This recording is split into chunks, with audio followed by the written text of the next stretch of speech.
presentation was paid for by Chris Sabatier and the Church of Christianism.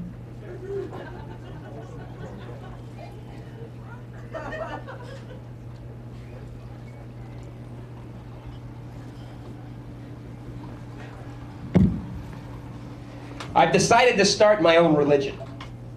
Not some fly-by-night cult, my very own religion. Although my own cult, complete with psychotropic drugs and a harem of teenage wives, sounds incredibly cool, I'm thinking something more long-term. Something that'll still be around, say, 2,000 years from now. I've even come up with a nifty name for my faith. Christianism, after yours truly. Just between you and I, what I really want is power, and lots of it, and I realize that the quickest way to come to power is to conquer my fellow Americans, but I don't currently have an army at my disposal. Besides, I don't want to conquer my subjects and have them thirsting for revolution. I want the kind of fanatical devotion that only religion can garner. Right about now, you're probably wondering, Chris, who the heck is going to subscribe to your religion and why? I'll tell you who. The lost, the lonely, the down on their luck. Simple folk with simple minds, and people whose lives have been graced by the Grim Reaper in some way. And I'll tell you why. Because I'm going to prey on the fear of death, mankind's Achilles heel. Think about this. Since the beginning of time, no other question has been asked more than the meaning of life, and it's still no closer to being understood than the first time it was discussed. Well, if I professed to have the answer to that mystery, why, I'd be more than a king among men. I'd be a king of kings among men. And that's exactly what I'm going to do. I'm going to convince people that they need not question the meaning of life any longer. For life is but a journey to a supernatural paradise, a state of never-ending ethereal bliss, where residents are reunited with long-dead loved ones. But the only way to get there is to subscribe to my faith. Of course, there has to be commensurate repercussions for failure to practice my faith. There has to be a place equally as bad as my utopian hereafter is good. And that will be the place for those who choose not to embrace my dogma. Now I must discuss Christianity's supplemental literature. Since I dislike writing anything besides jokes, I just slapped together a couple Aesop-style fables, plagiarized a few real religious texts, and then wrote myself into some historical events to make it read like I was responsible for their occurrence.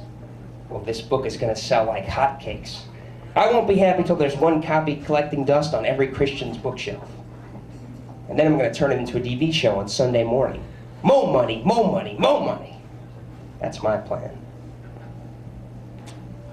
Unfortunately, my deistic status will no doubt come with a substantial measure of accountability. When babies are born hair-lipped and grannies succumb to cancer, my people are going to come crying to me, wondering why I didn't do more to protect them from Mother Nature's Darwinian standard operating procedures. I've come up with two solutions to this inevitable problem. One, I'm toying with the idea of a nemesis. Someone, or get this, something whose only purpose is to thwart my benevolent agenda. Someone or something who revels in perpetuating sorrow, evil, etc. And when something goes wrong in one of my followers' lives, well, don't know who to blame. Two, faith. Like the proverbial carrot always dangling a few feet before the mule, faith will keep my followers working towards their goal of a ceaselessly sublime afterlife. Any questions I can't answer, I'll answer have faith.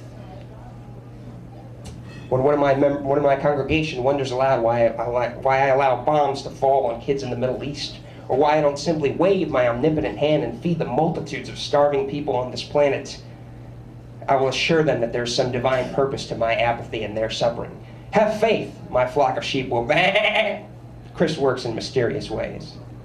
And when I'm long dead and gone, and my followers begin to feel that they've been abandoned, my more zealous followers will assure them that my return to absolute power is just around the corner. Just have faith. The best part about this empty paradise promise is I never have to worry about my dissatisfied customers exposing me as a fraud. By the time they realize they've been had, it'll be too late. I have big plans for Christianity. If things work as well, and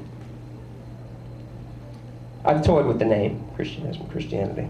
I have big plans for my faith. If things work well in practice, as they do on paper, my religion will be global by this time next year. I know how far-fetched the idea sounds.